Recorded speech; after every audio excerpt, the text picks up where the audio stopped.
மரணத்துக்கு ஏதுவல்லாத பாவத்தை தன் சகோதரன் செய்ய ஒருவன் கண்டால் அவன் வேண்டுதல் செய்ய கடவன். அப்பொழுது அவனுக்கு ஜீவனை கொடுப்பார். யாருக்கென்றால் மரணத்துக்கு ஏதுவல்லாத பாவத்தை செய்தவர்களுக்கே. மரணத்துக்கு ஏதுவான பாவம் உண்டு, அதை குறித்து வேண்டுதல் செய்ய நான் சொல்லேன். 1 யோவான் 5:16.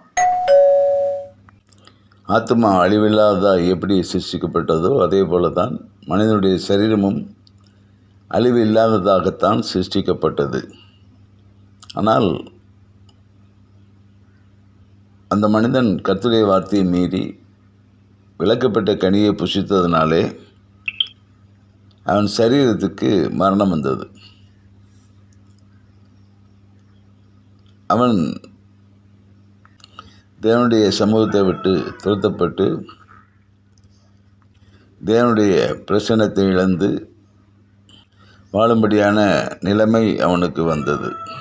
சரீரத்திலே மூப்பு வந்தது. மூப்பின் காரணமாக வயதாகி அவன் மரித்து போனான். சரீரம் மரித்து போனது, ஆனால் ஆத்மா மரிக்கவில்லை. ஆனால் தேவ சமூகத்தில் இருக்கக்கூடிய நிலைமையை இழந்து அவன் தேவனை விட்டு பிரிந்து இருக்கும்படியான நிலைமை உண்டாயிற்று. கர்த்தராகிய இயேசு கிறிஸ்து பூமிக்கு மனுஷனாக அவதரிக்கப்படுவதற்கு முன்பதாக மரணித்தவருடைய சரீரமெல்லாம் அழிந்து போயிற்று. ஆனால் ஆத்துமாக்கள் எல்லாம் மரணத்துக்கு அதிகாரியான பிசாசானவனால் பாதாளத்தில் அடைக்கப்பட்டது. கர்த்தராகிய இயேசு கிறிஸ்துவின் உயிர்த்தெழுதலுக்கு பின்பதாக மனிதரின் ஆத்துமாக்கள் எல்லாம் பாதாளத்திலே அடைக்கப்படவில்லை. கர்த்தராகிய இயேசு கிறிஸ்துவை தெய்வமாக ஏற்றுக்கொண்டு அவரிடத்தில் தன் பாவங்களை அறிக்கையிட்டு பாவ மன்னிப்பு நிச்சயத்தை பெற்றுக்கொண்டு நித்திய ஜீவனுக்கு தகுதியானவர்கள் அவர்கள் பூமியிலே மரணித்த பின்பு அவருடைய ஆத்துமாக்கள் எல்லாம் பரதேசிலே இளைப்பாறும்படியாய் அவர்களுக்கு ஒரு மேன்மையான நிலையை தேவன் கொடுத்திருக்கிறார். ஆனால் இயேசு இல்லாமல் மரிக்கிறவர்கள் அவருடைய ஆத்துமாக்கள் கூட பாதாளத்துக்கு போவதில்லை. அவர்கள் இந்த உலகத்திலே இயேசு இல்லாது பூமியிலே வாழ்ந்தவருடைய ஆத்துமாக்கள் பாதாளத்திற்கு செல்லுவதில்லை. அவர்கள் பேயாய் சரியில்லாமல் பூமியிலே அலைந்து கொண்டிருப்பார்கள், நிலையில்லாமல் அலைந்து கொண்டிருப்பார்கள். கர்த்தராகிய இயேசு கிறிஸ்துவினுடைய பிறப்பிற்கு முன்பதாக மரித்து போன அல்லது உயிர்த்தெழுதலுக்கு முன்பதாக மரித்து போன எல்லா ஆத்மாக்களும் பாதாளத்தில் தான் அடைக்கப்படும். ஆனால் கர்த்தராகிய இயேசு கிறிஸ்து மரித்து ஆவியிலே போய் மரணத்துக்கு அதிகாரியான பிசாசின் கையில் இருந்த பாதாளத்தின் திறவுகளை அவர் அவனிடம் பிடுங்கிக் கொண்டபடியினாலே பாதாளத்தை இயேசு மூடிவிட்டார். இன்றைக்கு கர்த்தராகிய இயேசு கிறிஸ்துவினுடைய உயிர்த்தெழுதலுக்கு பின்பதாக மரிக்கிற எந்த மனிதரும், அது இயேசு இல்லாமல் மரிக்கிற எந்த மனிதரும் பாதாளத்துக்கு இப்போது செல்வதில்லை. அவர்கள் பேயாய் உலகத்திலே அலைந்து கொண்டிருப்பார்கள். பாவம் செய்து மரணத்துக்கு ஏதுவான நிலையிலே சரீர மரணமும் தேவனை விட்டு பிரிந்து வாழக்கூடிய ஆத்ம மரணத்திற்கும் சொந்தமாய் வாழக்கூடிய மனிதர்கள் கர்த்தராகிய இயேசு கிறிஸ்துவை தெய்வமாக ஏற்றுக்கொண்டு பாவ மன்னிப்பின் நிச்சயத்தை பெற்று அவர்கள் பரலோகத்துக்கு தகுதியாகும் போது அவர்களுக்குள்ளே ஜீவன் உண்டாயிருக்கிறது. ஜீவனாகிய இயேசு அவர்களுக்குள்ளே இருக்கிறபடினாலே நித்திய ஜீவனை பெற்றுக்கொள்கிறார்கள். ஆனால் அவருடைய சரீரம் மரணத்தை சந்தித்தே தீர வேண்டும்.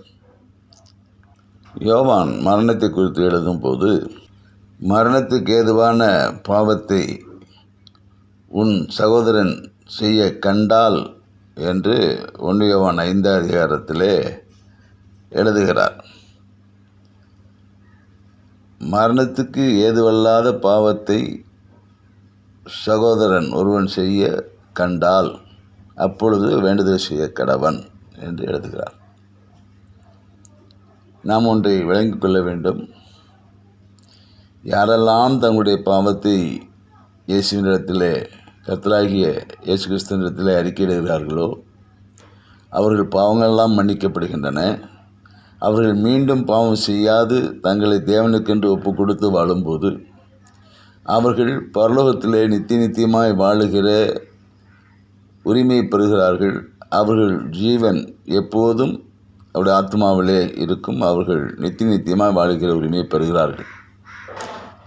எனவே அவர்களுக்கு ஆத்ம மரணம் இல்லை. ஆனால் யோவான் எழுதும்போது உன் சகோதரன் என்று சொல்கிறார். அப்படி என்றால் கர்த்தராகிய இயேசு கிறிஸ்துவை தெய்வமாக ஏற்றுக்கொண்ட நித்திய ஜீவனுக்கு உரிமை பெற்ற உன் சகோதரன் ஒருவன் மரணத்துக்கு ஏதுவல்லாத பாவத்தை செய்ய கண்டால் என்று சொல்லும்போது இந்த இடத்துல அவர் சரீர மரணத்தை குறித்து பேசுகிறார்.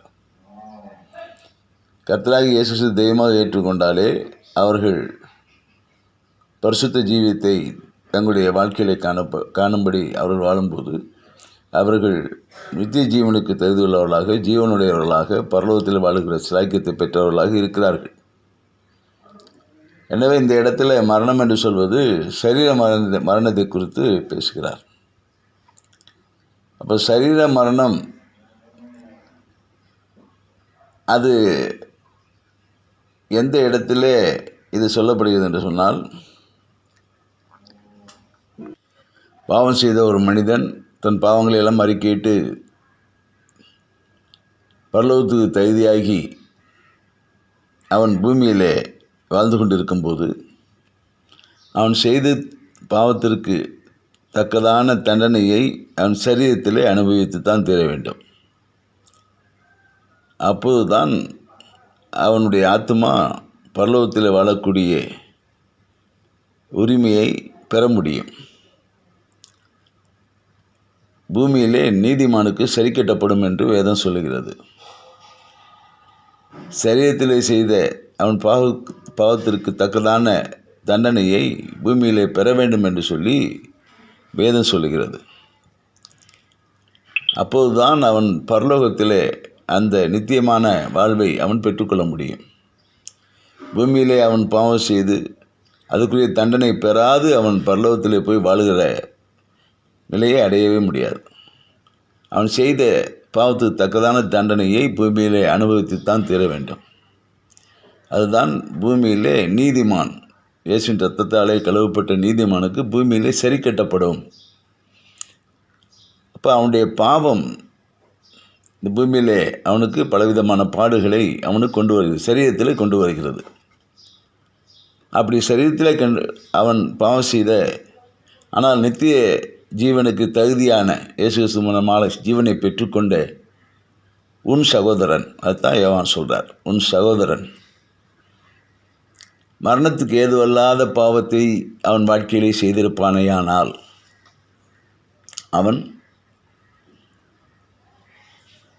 அவனுக்காக நாம் ஜெபிக்கும்போது, நாம் வேண்டுதல் செய்யும்போது ஆண்டவர் அவனுக்கு சரீரத்திலே ஜீவனை கொடுத்து வாழும்படியான கிருபைகளை கொடுப்பார்.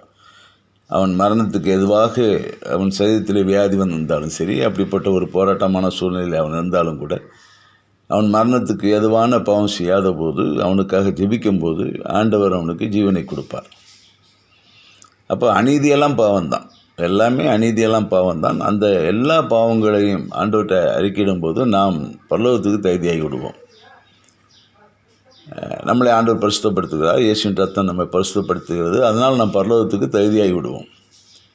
ஆனால் சரீரத்திலே செய்த அந்த பாவத்தின் நிலைமையை பொறுத்து நாம் பாடுகளை, கஷ்டங்களை நம் சரீரத்தில் படும்போது, அதுக்காக நாம் ஜெபிக்கும்போது, அல்லது ஒரு ஊழியை ஜெபிக்கும்போது, அல்லது ஒரு சகோதரன் அவர்களுக்காக ஜெபிக்கும்போது அவர்களுடைய மரணத்துக்கு எதுவான பாவம் செய்திருப்பார்களேயானால்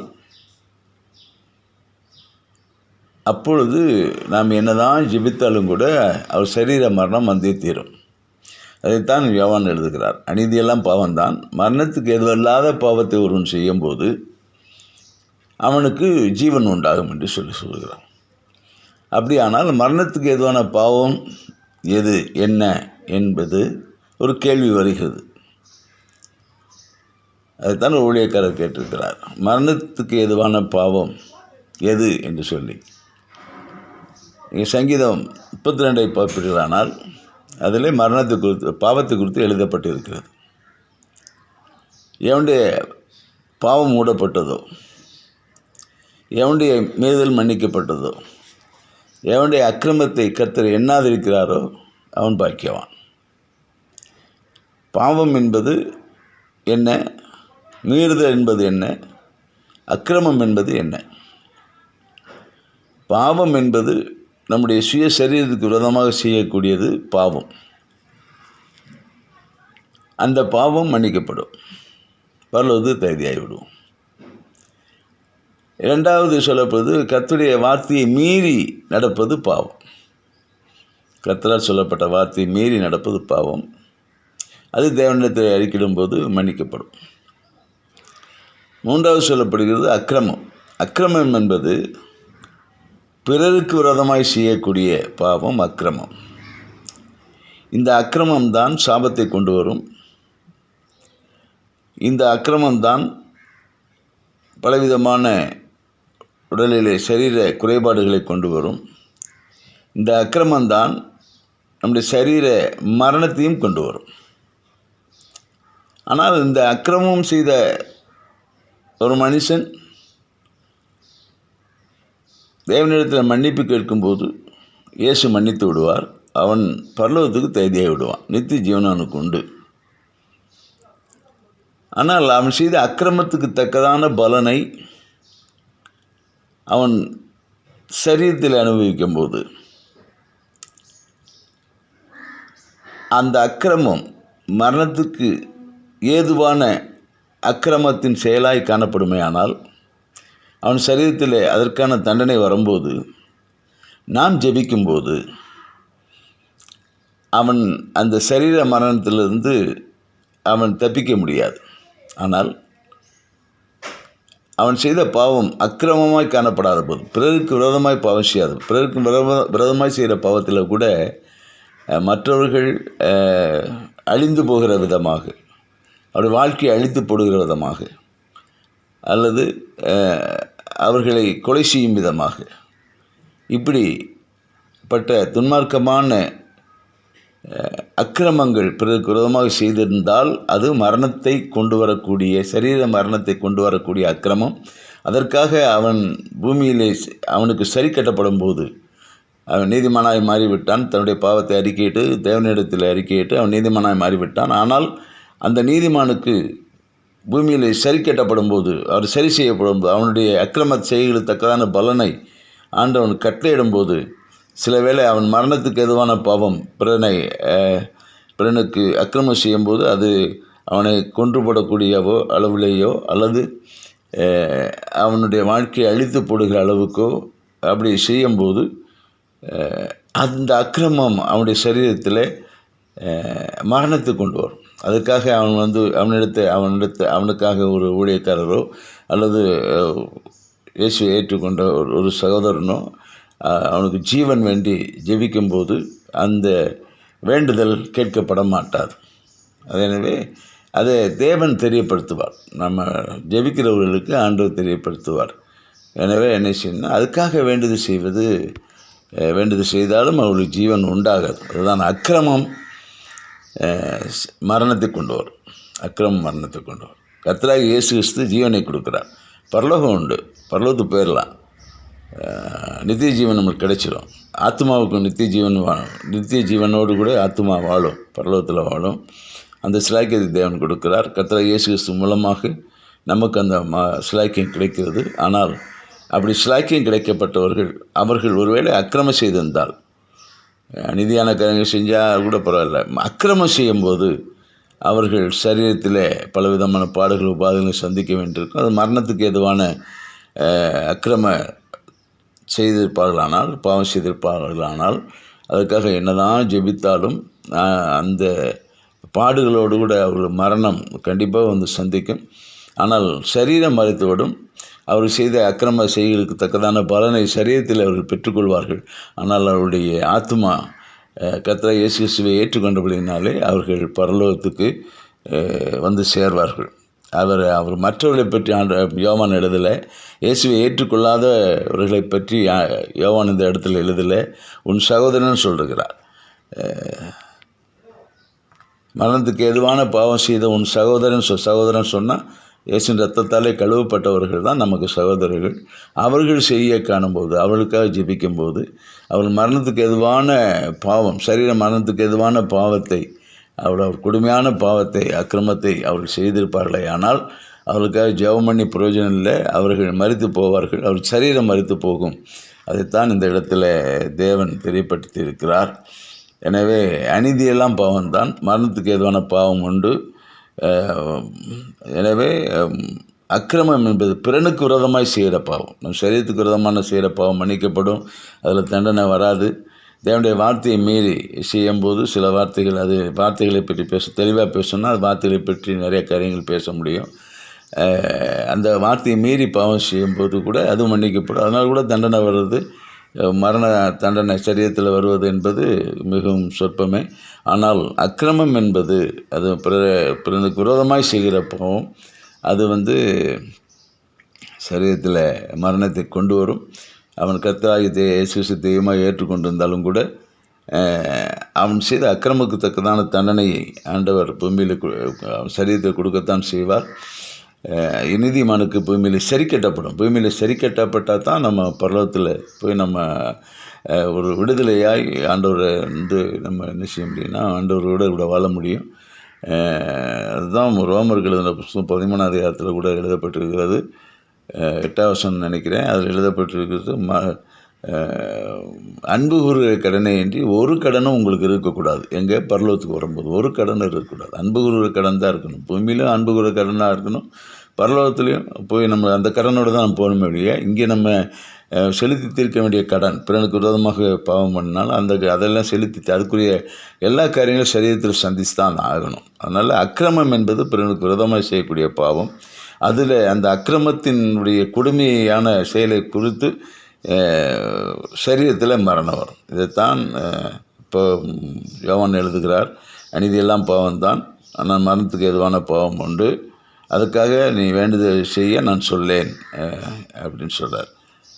எனவே அக்கிரமம் நம்முடைய வாழ்க்கையில் இல்லாது நாம் வாழ வேண்டும். அக்கிரமத்திற்கு நாம் சரீரத்தில் அதுக்குரிய பலனை நாம் அனுமதித்தான் ஆக வேண்டும். எனவே கர்த்தராகிய இயேசு கிறிஸ்துவை தெய்வமாக ஏற்றுக்கொண்டவர்கள் பரிசுத்த ஜீவியத்தை நாம் காத்துக்கொண்டு தேவனுடைய நாமத்தை பூமியிலே மகிமைப்படுத்தி நாம் வாழும்போது நாம் பரலோகத்திலே வாழக்கூடிய உன்னதமான நிலையை அடைவோம். அப்படிப்பட்ட மேலான ஆசீர்வாதத்தை தேவன் நமக்கு தந்தருள்வாராக. ஆமென்.